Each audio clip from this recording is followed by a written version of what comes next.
Hi guys, so I'm gonna read All American Comics number 18. So this is a Green Lantern story. I just gonna warn you guys, there's like some drawings in the scan, or like some kid like in the scans, I guess in the 1940s, like drew like mustaches and that. So it's kind of funny. But The Green Lantern by Mark Delton and Bill Finger.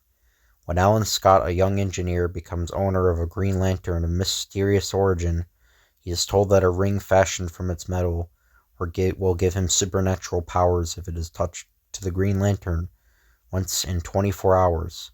This strange force is based on Alan Scott's own willpower, and Scott decides to make use of his mysterious supernatural powers to become a scourge to all evildoers. He becomes known, in fact, as the Green Lantern. Among the visitors to the World's Fair in its second year is Alan Scott. I've been walking around all day. I think I'll take time out for a little lunch. As he sits in a fair cafe called the Condor, he suddenly sees, I say, what's going on here? Looks like the hunting season has opened unofficially. Anyone ever tell you not to point a loaded gun at somebody? It might go off. Oh, uh-oh. I must have been mad. I. Come on, let's find a nice quiet spot where we can sit and talk. So, yeah, the girl has like a Hitler mustache. I don't know if I should make that the thumbnail or not. I don't know. But now suppose you tell me why you wanted to kill that man. Because he framed my brother so that he was put in prison. That man is Murdoch, the gang leader. My brother Danny used to work for him. Danny wanted to quit and go straight, but Murdoch wouldn't let him. One night Danny was hit over the head, whiskey was poured on him over him, and inside his car. Murdoch's hirelings drove the car onto the sidewalk and killed a woman. When the police came, they found my supposedly drunken brother alone at the wheel. And I suppose they didn't believe he was framed and found him guilty of manslaughter. Very neat. But very neat, yeah, okay. But why didn't Danny spill the beans about Murdoch's other criminal activities and get even with him? He was afraid Murdoch's men might harm me. Oh, if I could only do something. I'm going to see a friend of mine who dabbles in criminal cases. Perhaps he can help, Miss, Miller, Irene Miller. Oh, I can't thank you enough. You've given me hope. That night, Alan Scott peels off his clothes and dons his costume. No use telling that girl that my detective friend was myself, the Green Lantern. The potent ring touches the lamp of power. A tremendous blaze of light and tremendous energy surges through the man's form, and I shall shed my light over dark evil, for the dark things cannot stand the light of the Green Lantern. But into the night flies a weird figure, the Green Lantern. A prison is soon sighted. The only way to enter that is by the fourth dimension. With supernatural power, he dives through the walls and fades from view. Into the cell of Danny Miller. What? Who? Who are you? Don't be afraid. I've helped others, and I'd like to help you. I'm known as the Green Lantern. Yeah, so they drew a beard on him. Skillfully, the Green Lantern wins the boy over, learns of Murdoch's activities. And you say Murdoch owns the cafe Condor. There must be a reason. That was just an excuse to get inside the grounds. He wants a protection racket there. Furthermore, I know he intends to steal the proceeds of the Hall of Music concert that is to be used to fight infantile paralysis. I've heard that before. That was in the Superman World's Fair story. So I'm still guessing it's like it's polio, I guess. It's quite a haul. That concert is tonight. I got work to do. Goodbye, Danny. Keep your chin up. Keep your chin up. At the World's Fair Hall of Music, people thrill to the music of a renowned orchestra. Say, Jim, what's that noise? Sounds like a riot. We better investigate. Come on. As the policemen depart, two men suddenly menace the cashier. Okay, baby, hand over the cash, fast. Come on, I got an itchy trigger finger. What a racket. The boys start a riot and draw the cops away while we take the dough. The boss sure is one smart guy. Alright, let's go. We got it all. But even as the car speeds away, a mantled figure swoops down upon it. Look, an arm of that ring. What? I've heard of that ring. It's the Green Lantern. The frantic driver loses control of the wheel and... Watch it. We're going to crash. We're... Wham. Only one limping figure makes his escape. I'll let him get away. If he talks to Murdock, things might pop. Meanwhile, I'll take the stolen money from the car and return it.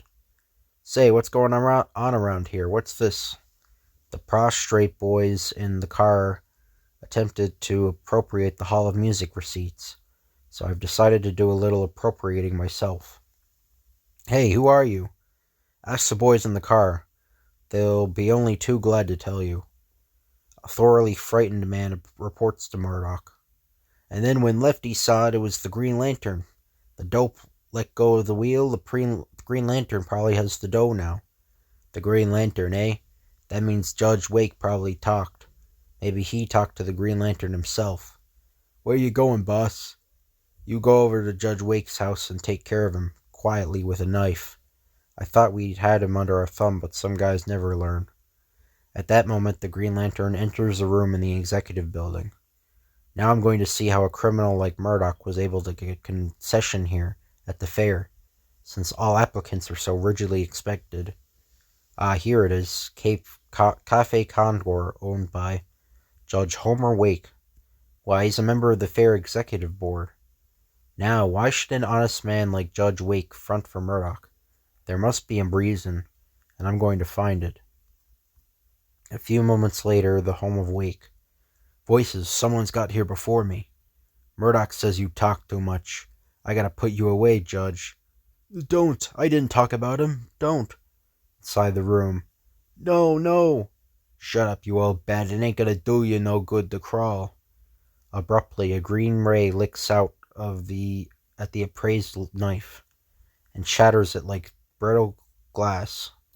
What the Green Lantern? Greetings. Ulp. Now, Judge, suppose you tell me why you're working with Murdock. What's he got on you? He's kidnapped my small daughter. He's holding her as a club over my head. Okay, Rat, talk. Where is Murdock holding the little girl? Talk. Murdock would kill me. I don't know nothing, Upon the man's face flashes a flaming ray of the Green Lantern's ring. What are you doing? And the man's very thoughts are exposed by the green light. If this guy thinks I'm going to tell him the kid's held inside a small room in the Perisphere, he's crazy. Thanks, that's all I want to know. Inside a small unused room in the shell of the gigantic Perisphere. Get rid of the kid, she's too dangerous to have around. I want my daddy, I want my daddy. This ought to warn the Green Lantern to keep out of your way, boss.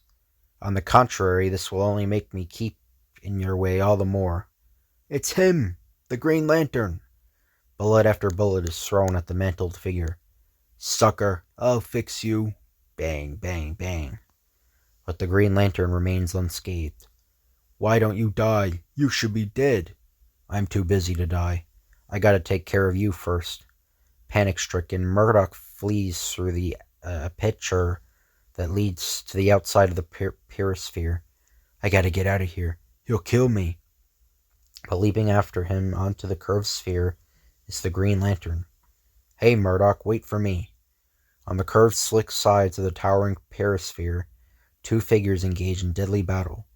A smashing blow suddenly fells the Green Lantern. Seizing his chance, Murdock flails out at the fallen figure. I got you now. But as a strong hand reaches out, and, not quite, thrown off balance, Murdock claws wildly at the air as he slips on the curved, slick sides of the Perisphere. Oh, I'm slipping, Onto the empty space plummets the falling man to crushing death. Reached to the ground, the Green Lantern speaks to the dying man. Murdock, you're dying. Before you pass out, why not do one decent act? Confess you framed Danny Miller. So that's it. Okay, Green Lantern, you win. I'll talk. Sure, I framed the kid. Didn't like anyone to quit my mob. He's escaped, but not among the living. I got it all. This will free the boy Miller all right. Next day, Mr. Scott, have you heard? My brother is going to be freed. Isn't it wonderful? So I read the papers. I guess my friend wasn't fast enough to compete with the Green Lantern. Um, the Green Lantern? How I'd love to meet him and thank him. He's marvelous. Well, if you ever meet him, it'll be two marvelous people getting together. But meanwhile, how about me until he comes along? The man who appears from nowhere and strikes at his enemies with the speed of a cobra, the man who is a blessing to the weak and downtrodden, and a curse to on the heads of all evildoers. Follow the adventures of the Green Lantern every month in All American Comics.